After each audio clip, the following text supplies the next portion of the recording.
কবিতাটা আমার ভীষণ পছন্দের একটি কবিতা, আমি এটি করবার চেষ্টা করছি। নিশ্চয়। কই যাও চন্দ্রমোহন, তোমার খ্যাত, তোমার পুষ্কুন্নি, তোমার আম জাম কাঁঠাল কলা নারকেল ঘেরা বাড়ি, উঠম্ম হলুদ গাঁদা, নীল সন্ধ্যা মালতী, বাঁধানো তুলসী মঞ্চ, গোয়াল ঘর, তোমার রাজ্যপাট ফালাইয়া রাইতের আন্ধারে কই যাও, কেন যাইতে হয়?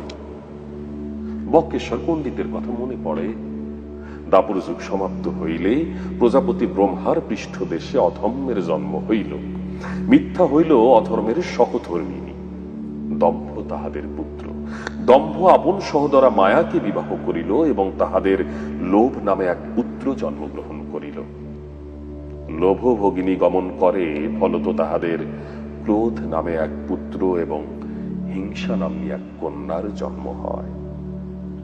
মনে পড়ে চন্দ্রমোহন, বক্রেশ্বর পণ্ডিত সেই কোন কালে সীতাখোলার ছাই হইয়া পঞ্চভূতে মিশা গেছে।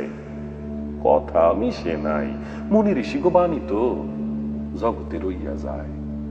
দম্ভ আর মায়ার বিয়া আইসও হয়, লোভ নামের পুত্রের জন্মও কেউ ঠেকাইতে পারে না।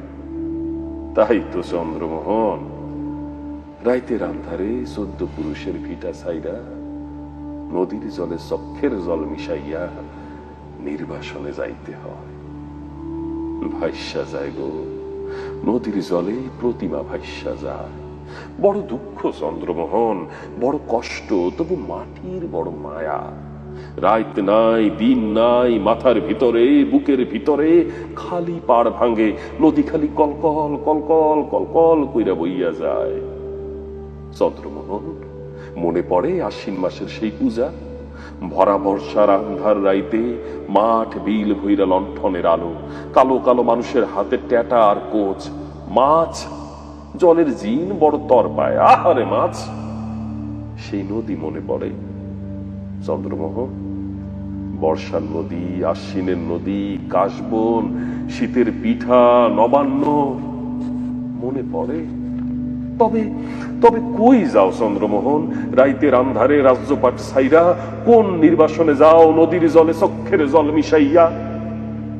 চন্দ্রমোহন, ইংরাজ গেল, কিন্তু তোমার কেন নির্বাসনে যাইতে হয়? দেশ হইল জননী, জননী কেন সন্তান বিসর্জন দেয়? ৭১-এর যুদ্ধের কথা মনে পড়ে। মানুষের কি কষ্ট, প্রাণের কি মায়া, লাখো লাখো মানুষ, রক্ত, আগুন, ভয়, কান্না, দীর্ঘশ্বাস। অতঃপর স্বাধীন হইল দেশ। হায় রে স্বাধীন, আমরা যেন কোন রাক্ষসের পেটের মধ্যে আছি। আমগো চোখ নাই, শরীর নাই, কেবলই মাংসের তাল, হিংসার লোভের তাল। চন্দ্রমোহন, এখনো এত কিছুর পরও কেন নিজের শিকড়ে টান পড়ে? এখনো কেন নিজের শিকড়ে টান পড়ে? এখনো কেন সন্ত্রস্ত থাকতে হয় সদা?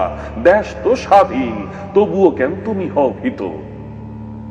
কেবল কেবল এই জন্যে যে তোমার নাম চন্দ্রমোহন। চমৎকার। শিহরিত হলাম।